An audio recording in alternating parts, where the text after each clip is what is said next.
오늘 전 여러분과 함께 부르심이라는 제목으로 함께 은혜를 나누도록 하겠습니다. 서양의 신학자 고든은 이렇게 말을 합니다. 모든 세상 사람들을 그리스도께로 데리고 나올 수 없다면 세상 사람들에게 찾아가서 그리스도를 전하자. 이것이 우리의 사명이다. 아멘입니까?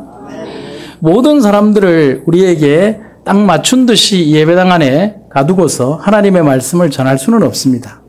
그래서 복음적 사명의 가장 큰 원칙은 나가서 전하라고 하는 것이 가장 큰 사명이죠.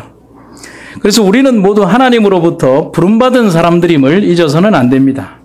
하나님은 우리를 부르시면서 우리가 세상에서 세상을 향한 당신의 도구가 되기 원하고 계신다는 것입니다. 그래서 우리가 농사를 짓다 보면 호미도 필요하고 괭이도 필요하고 또 낫도 필요하고 각양의 도구들이 필요합니다. 때로는 감자를 넣기 위해서 이렇게 깊이 묻는 어떤 그런 도구들도 필요하죠. 그래서 각 사람들마다에는 크고 작은 달란트들이 있고 그들이 하나님의 사업에 각자 필요한 용도대로 그 달란트대로 사용이 되면서 하나님의 사업의 도구가 된다는 것입니다. 그래서 또 다른 신학자 밀러의 말에는 이런 말이 있습니다. 아무리 어렵고 힘든 것이라고 해도 하나님께서 우리에게 맡기신 일을 하는 것은 그것을 하지 않는 데 대해서 져야 하는 책임보다는 훨씬 쉽다. 여러분 이 말이 어렵습니까? 좀 어렵지만 이해는 되시죠? 다시 한번 읽겠습니다. 아무리 어렵고 힘든 것이라고 해도 하나님께서 우리에게 맡기신 일을 하는 것이 더 낫다 이 말입니다. 쉽게 표현하면 어떤 다른 일보다도 하나님의 일이 어렵고 힘들어 보이지만 그 일을 하는 것이 우리 삶의 가장 크고 행복한 일이 된다는 것입니다. 이 세상에서 우리는 우리가 해야 할 너무나 많은 책임이 있음을 기억하도록 하시기를 간절히 바랍니다. 제가 자주 쓰는 표현 가운데 뒤를 한번 돌아봐서 지금 이렇게 보니까 제 나이가 51살이 되었습니다. 지나가는 화살처럼 시간은 빠르게 지나고 우리의 시간은 잡을 수 없는 시간대 속에 존재하죠. 결국은 이 말은 뭐냐면 시간은 흐르고 우리에게 주어진 삶은 한정된 시간을 살아가고 우리도 역시 무언가 끝이 있는 삶을 향해 살아가는데 우리는 이 세상 속에서 영원한 삶을 사는 것처럼 이 세상을 사랑하는 사람으로 남겨져서는 안 된다는 사실입니다. 결국은 우리 신앙의 시제는 항상 현재여야 되고 오늘 이 시간 우리가 주님을 위해서 일할 수 있는 용기와 담력을 가지고 주님과 함께 살아가시기를 간절히 바랍니다. 세 분의 남자에 대한 이야기가 있습니다. 세 명의 남자가 둘러앉아서 이 지팡이용 나무를 어느 계절에 베어내는 것이 좋은가 하고 문제를 놓고 다투기 시작했습니다. 아마도 지팡이가 필요한 중년의 어른들이었던 모양입니다. 첫 번째 사람이 수액이 올라오는 봄에 베어내는 것이 지팡이용 나무에 가장 좋다. 여러분은 어떤 것이 좋은지 한번 생각을 해보시기 바랍니다. 그래서 봄에 베어낸 나무로 만든 지팡이는 튼튼하고 탄력성이 아주 좋아서 이렇게 짚고 다니면 힘이 있다는 사실입니다. 혹하지요? 두 번째 남자는 여름만큼 적당한 계절이 없다고 주장을 했는데 그 이유는 나무들이 자라서 완전한 형태를 갖추는 때가 여름이기 때문에 여름에 베어낸 나무로 지팡이를 만들어야 제대로 된 나무가 된다. 또 이것에 또 생각하시는 분은 나중에 투표하시기 바랍니다. 그래서 세 번째 남자는 뭐라고 얘기하냐? 둘 다 틀렸다. 언제가 좋다? 가을에 베는 나무가 가장 좋다라고 했습니다. 왜냐하면 가을에 이르렀어야 수액이 나무를 완전히 성숙하게 만들어주기 때문에 그때 베어낸 나무가 가장 좋은 이 지팡이용 나무가 된다. 자, 여러분들 1번이 좋겠다고 생각하는 분 한번 1번. 네. 봄이 좋겠다. 여름이 좋겠다고 하시는 분 손 한번 들어보시죠. 가을이 좋겠다. 그렇습니까? 그래서 이 세 사람이 막 다투다가 어떻게 결정을 못 내려서 그 마을에서 연로한 어른한테 가서 어른이 지혜가 많으시니까 우리가 봄과 여름과 가을에 베는 나무 중에 어떤 나무가 좋은지 좀 가르쳐 주십시오라고 하니까 어른이 화를 벌떡 내면 이놈아! 필요하면 지금 베면 되지 봄을 기다리냐 이놈아! 그러더라는 것입니다. 그래서 그 노인의 이야기는 필요할 때 베는 게 가장 좋은 것이지 뭘 그렇게 기다리느냐. 지금 넘어질 것 같아서 노인이 넘어질 것 같아서 지팡이가 필요한데 언제 가을까지 기다리고 언제 봄까지 기다리고 언제 여름까지 기다리냐 이놈아 이 어리석은 것들아. 여러분에게 그러는 건 아닙니다. 네. 여기 이 본문에 보면 act now라고 되어 있습니다. 지금 움직이라는 것이죠. 여러분 하나님의 사업도 그렇습니다. 기다림이 아닌 움직임이 필요하다는 사실입니다. 다시 한번 따라해 주시겠습니까? 하나님의 사업은 기다림이 아닌 움직임이 필요하다. 복음은 행동 속에 있는 것이 아니죠. 복음이란 책상 서랍 속에 있는 것도 아니고 복음이란 회의 속에 있는 것도 아니죠. 복음이란 움직이는 사람들의 역동적인 활동 속에 있는 것이고 그러한 활동 속에 복음의 결과가 나온다는 사실입니다. 순교자들의 피가 있었기 때문에 2000년이나 지난 세월 속에서 이 교회는 든든한 뿌리 위에 서 있는 것이고 그들의 복음적 순교의 역할들 속에서 오늘날 교회는 발전하고 나아가고 있다는 사실입니다. 여러분, 바로 지금이 하나님의 일을 할 때라는 사실을 여러분과 제가 기억하시기를 간절히 바랍니다. 부르심에 대해서 제가 짧게 두 부분으로 나누어 드리도록 하겠습니다. 첫 번째는 예수님께서 나를 따라오너라고 말씀하십니다. 마가복음 1장에 이런 말씀이 있습니다. 갈릴리 해변으로 지나가시다가 시몬과 그 형제 안드레가 바다에 금을 던지는 것을 보시니 그들은 어부라. 예수께서 이르시되 나를 따라오라. 예수님은 갈릴리 바다에서 고기를 잡던 시몬과 안드레 형제를 보시면서 이렇게 말씀하셨습니다. 누구를 따라오라? 나를 따라오라. 예수님은 제자로 부르신 그들에게 예수님 자신을 따라오라고 말씀하셨습니다. 여러분, 성경에서 말하는 제자도가 뭔 줄 아십니까? 성경이 말하는 제자도는 예수님을 따라가는 것입니다. 다시 한번. 성경의 완벽한 제자도는 완전한 스승 대신 예수님을 따라가는 것입니다.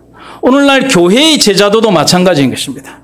잘 만들어진 프로그램, 어떤 과학적 사실들 혹은 좋은 시스템들이 이 교회를 이끌어가는 완벽한 제자도가 아니라 스승 되시는 예수님을 완벽하게 따라가는 신앙적 그 행동들과 오늘날 우리의 신앙들이 바로 완벽한 제자도가 된다는 사실입니다.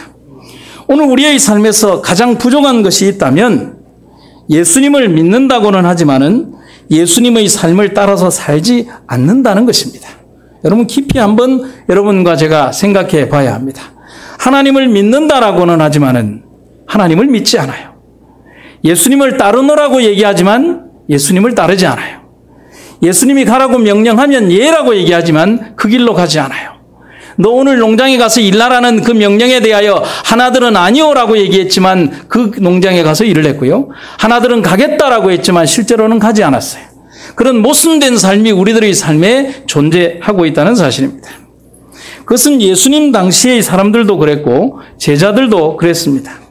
이러한 고민과 갈등에 사로잡혔던 바울은 그래서 히브리서에서 이런 깊은 고백을 했다는 사실입니다. 형제들아, 우리의 믿는 도리의 사도시며 대제사장이신 예수를 어떻게 생각하라? 어떻게 해요? 깊이 생각하라. 바울은 왜 예수를 깊이 생각하라는 표현을 했을까? 무엇을 말하는 것인가? 여러분, 여기에서 말하는 깊이 생각하라는 말을 히브리어는 카타노의 사태라고 합니다. 그런데 이것을 다른 우리나라 말로 번역을 하면 뭐냐면 마음을 고정시킨다라는 뜻입니다. 어디에다 마음을 고정시키라는 것입니까? 예수님께 우리의 마음을 고정시키라는 것입니다. 예수님에게 너의 생각을 고정하라는 것입니다. 세상의 어떤 다른 것을 바라보고 우리의 생각과 시선이나 목표와 삶의 방향을 고정하라는 것이 아니라 우리 삶의 모든 방향을 오로지 예수님에게만 고정하라는 것입니다. 예수님에게 모든 생각을 집중하라는 것입니다. 그리고 바울은 이 단어의 모든 표현을 모두 명령형으로 기억하고 있습니다. 예수를 깊이 생각하라는 것이 뭐냐면 예수를 깊이 생각해 주십시오. 예수를 깊이 마음에 두시면 좋겠습니다라고 하는 권유형이 아니라 예수를 깊이 너희들 마음에 생각하라. 너희들의 생각을 예수께 고정하라고 명령하고 있다는 사실입니다. 여러분, 그리스도인의 삶의 깊은 명령이 오늘 우리들의 삶의 가슴 속에 예수를 우리가 고정하는 우리의 삶이 되기를 간절히 바라는 것입니다.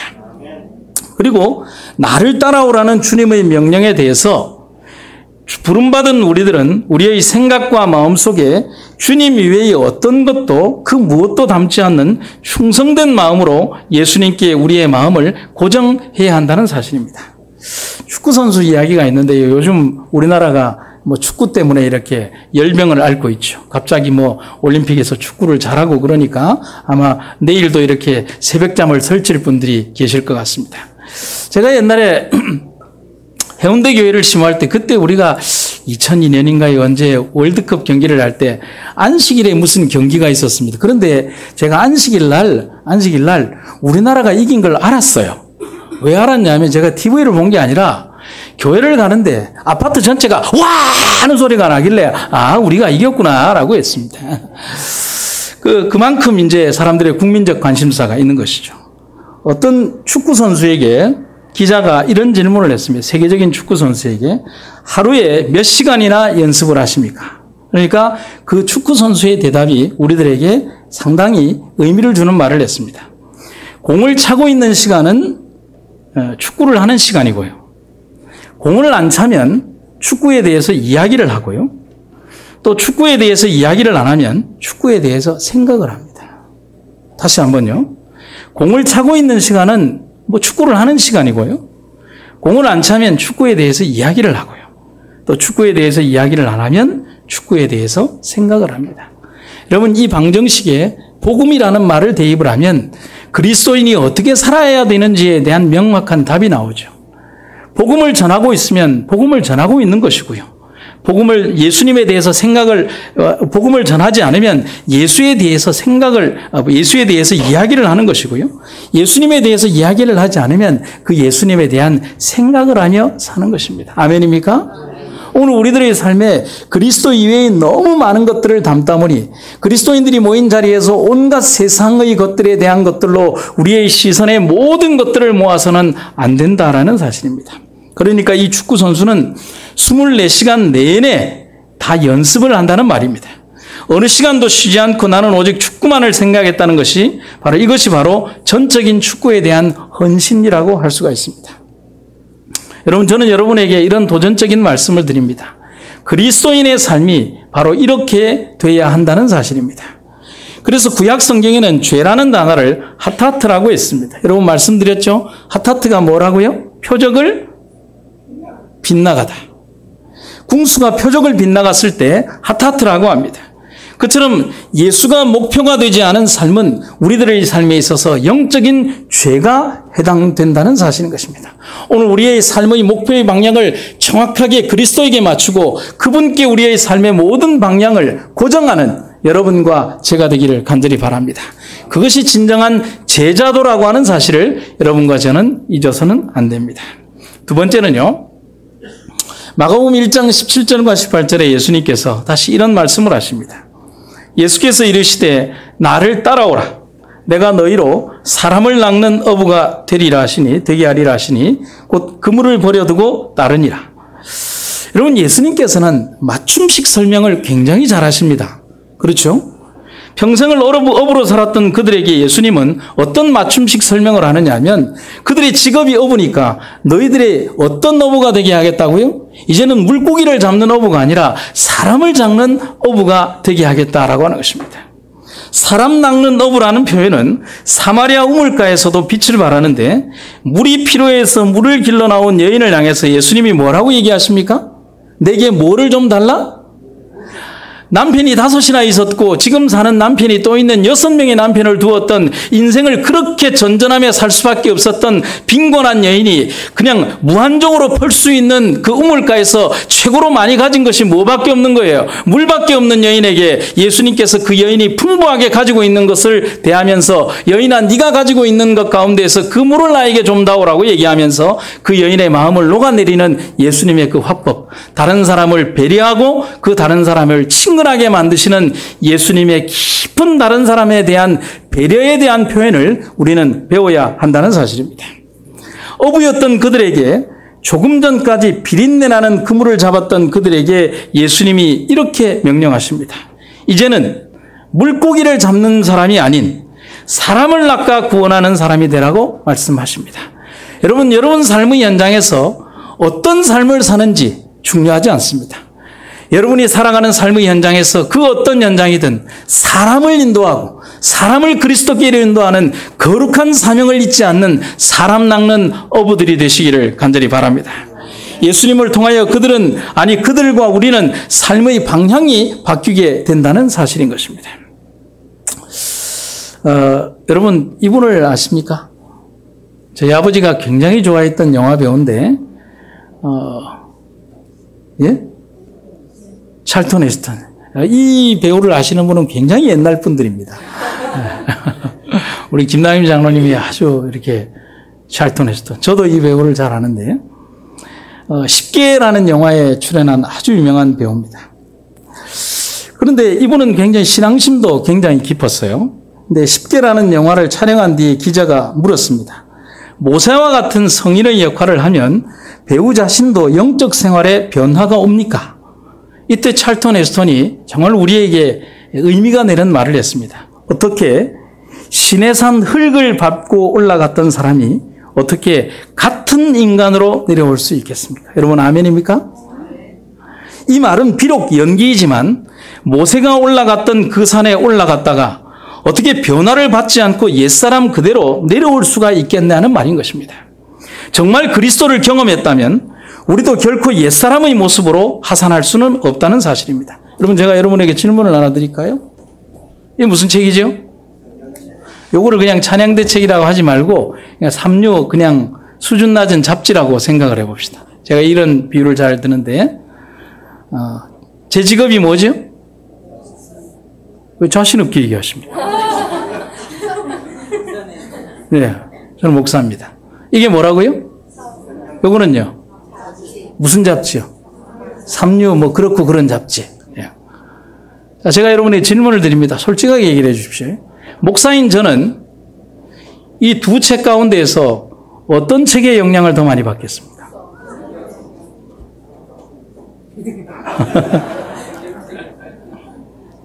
성경책입니까? 네. 삼류 잡지입니까? 아니요. 정답은 두 개가 다 아닙니다. 정답은 제가 보는 책입니다. 이 질문이 우문과 현답의 어떤 그런 선문답 같지 않아 뭐냐면 그 사람의 직책이 당연히 그 사람의 품성을 결정하는 것은 아니라는 사실입니다. 무슨 말씀인지 아시겠습니까? 오늘 제가 가지고 있는 직책인 목사라는 직책은 저희 껍데기일 뿐이죠. 수십 년을 장로로 살았다는 것은 여러분의 껍데기일 뿐이죠. 평생을 주 안에서 살았다는 것도 역시 여러분들의 껍데기일 뿐이죠. 중요한 것은 우리가 얼마나 많이 주님과 접촉하고 그분의 영향력 속에서 그분이 우리를 지배하도록 그 영적 생활에 심취하며 그분과 영적 교제를 하며 살았느냐는 것이 가장 중요한 답이 된다라고 하는 사실인 것입니다. 정말 우리가 그리스도를 경험했다면 우리도 결코 옛사람의 모습으로 하산할 수는 없는 것입니다. 오늘날 우리가 매일마다 매일 아침마다 또 매일 저녁마다 혹은 매 시간마다 주님을 만나고 주님과 함께 생애하고 살아간다면 우리의 입술만 살아있는 신앙으로 주님의 교회를 채우지는 않을 것이라는 사실인 것입니다. 오늘 살아있는 복음의 여군으로서 살아가기 위하여 수없이 많은 플랜카드를 걸고 수많은 경문을 붙이고 수많은 포스터를 붙이고 수많은 프로그램을 진행하면서 전혀 움직이지 않는 우리들의 신앙적 모순을 우리는 누구에게서 바라봐야 되느냐 하면 연결되지 않은 우리들의 모순된 신앙 속에서 바라봐야 한다는 사실인 것입니다. 바울은 우리에게 이렇게 심각한 질문을 하죠. 너희가 옛사람과 그 행위를 벗어버리고 새 사람을 입었으니 이는 자기를 창조하신 이의 형상을 따라 그 지식에까지 새롭게 하심을 입은 자니라. 여러분, 전혀 다른 사람으로의 변화, 삶의 목적의 변화, 인생의 목표의 변화가 주님과 함께 이루어져야 하겠습니다. 오늘 우리가 부르심을 받았음을 여러분과 제가 기억하시게 되기를 간절히 바랍니다.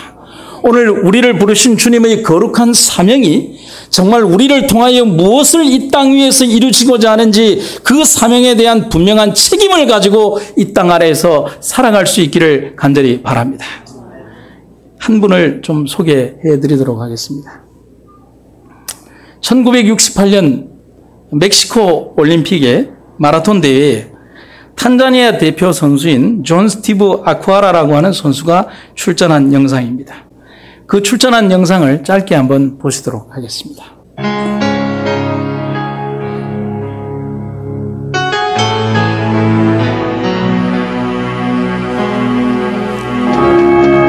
마라톤 선수로 참가한 그는 출발하자마자 다른 선수와 부딪히면서 넘어지게 됩니다. 다리를 크게 다치고 난 다음에 그는 담당 의사가 이제는 당신이 더 뛸 수 없다라고 선언을 합니다. 하지만 그는 포기하지 않습니다. 다시 일어나 뛰기 시작합니다. 이쪽 마른 몸에 제대로 된 뛸 수 있는 몸이 아니었지만은 그는 쓰러지고 또 뛰고 걷고 하는 그 과정을 계속 반복하면서 끝없이 목표 지점을 향해서 뛰어가기 시작했습니다.